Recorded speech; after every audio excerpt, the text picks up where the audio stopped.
તમે આઈફોન થી બધા પરિચિત છો. મોબાઈલ આઈફોન ના શોધક કોણ હતા? સ્ટીવ જોબ્સ, કે જેમણે આઈફોન બનાવ્યો. એમને 56 વર્ષની ઉંમરે એમનું મૃત્યુ થયું. આમ તો આખી દુનિયાના આપણે આઈફોન ભેગા કરીએ તો પેરિસની અંદર જે એફિલ ટાવર છે એનો ઢગલો આઈફોનનો કરીએ ને તો એને જેટલો ઊંચો ઢગલો થાય. પૃથ્વીની અંદર દર સેકન્ડે 12 જેટલા આઈફોન વેચાય છે. એ આઈફોનના શોધક સ્ટીવ જોબ્સ, એમનું મૃત્યુ થયું પછી તેમના મિત્ર એન્ડરસન, એમણે એમના જીવન ઉપર એક પુસ્તક લખ્યું. પુસ્તકનું નામ છે સ્ટીવ જોબ્સ.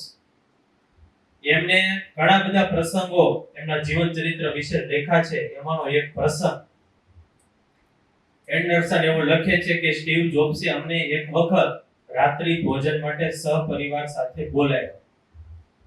એટલે એન્ડરસન, એમના પત્ની અને એના 2 સંતાનો એ સ્ટીવ જોબ્સની ઘરે જમવા માટે રાત્રે ગયા અને ડાઇનિંગ ટેબલ ઉપર સ્ટીવ જોબ્સ, તેમના પત્ની અને તેમના 2 સંતાનો, બીજી બાજુ એન્ડરસન, તેમના પત્ની અને એના 2 સંતાનો, આ બધા ડાઇનિંગ ટેબલ ઉપર જમવા બેઠા.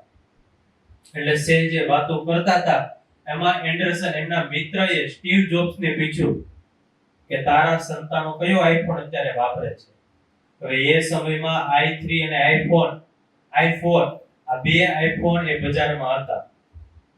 એટલે સ્ટીવ જોબ્સે વાત કરી કે મારા સંતાનો તારી સામે જ બેઠા છે, પૂછી લે કયો આઈફોન વાપરે છે. એટલે એન્ડરસને સહેજે પૂછ્યું કે તમે બંને 13 વર્ષની તેમની દીકરી અને 11-12 વર્ષનો તેમનો દીકરો, બંનેને પૂછ્યું કે તમે કયો આઈફોન વાપરો છો? એટલે પહેલા તો બંને બાળકો નીચે જોઈને જમવાનું શરૂ રાખ્યું. એટલે એન્ડરસને ફરી વખત સ્ટીવ જોબ્સને પૂછ્યું કે તારા સંતાનો કયો આઈફોન વાપરે છે? અને ત્યારે સ્ટીવ જોબ્સે કીધું કે મારા સંતાનોએ હજુ સુધી આઈફોનનો સ્પર્શ પણ કર્યો નથી. હવે આઈફોનના શોધક અને એમના પુત્ર અને દીકરા દીકરીએ આઈફોનનો સ્પર્શ પણ કર્યો નથી. આ એમના પુસ્તકોમાં લખાણું છે, જીવન ચરિત્રમાં.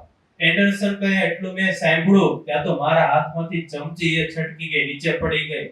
અરે તમે શું વાત કરો છો? આ સ્ટીવ જોબ્સ કે હા, મારા સંતાનોએ હજી આઈફોન વાપર્યો પણ નથી.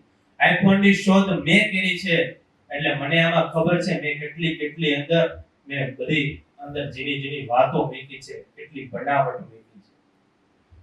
સ્ટીવ જોબ્સ કહે કે મારા બાળકો હજી કુમળા મનના છે. એ જ્યારે ફૂલ્લી મેચ્યોર થશે પછી એમના હાથમાં હું મોબાઈલ આપીશ. અને આ અમે કઈ બળજબરીપૂર્વક એને મોબાઈલ નથી મૂકેવો. મેં અને મારા પત્નીએ નિરાતે શાંતિથી બેસીને એમને સમજાવ્યા. એ બંને સંતાનો માની પણ ગયા.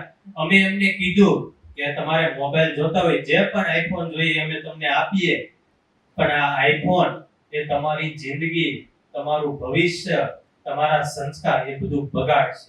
જો તમે એમાં ખોટા રસ્તે ચડી જશો, એનો મિસયુઝ કરશો, ખોટો ઉપયોગ કરશો, તો એ તમારું જીવન બરબાદ કરી નાખશે. એટલે સામેથી અમારા સંતાનોએ એ આઈફોન વાપરો નથી અને મૂકી દીધો. એન્ડરસન કે એમના જીવનમાંથી મેં પણ પ્રેરણા લીધી. ઘરે જઈને મેં અને મારા પત્નીએ પણ અમારા સંતાનોને સમજાવ્યા, અને અમારા સંતાનો પણ માની ગયા અને એને પણ ફોન મૂકી દીધા. ત્યારે આઈફોનના શોધક, એમના દીકરા દીકરી એ પણ આઈફોન ન વાપરે, એ પણ પોતાના જીવનને સંયમ અને નિયમની અંદર રાખે. ત્યારે જીવનની અંદર બાળપણથી સંયમ અને નિયમ એ ખૂબ જ જરૂરી છે.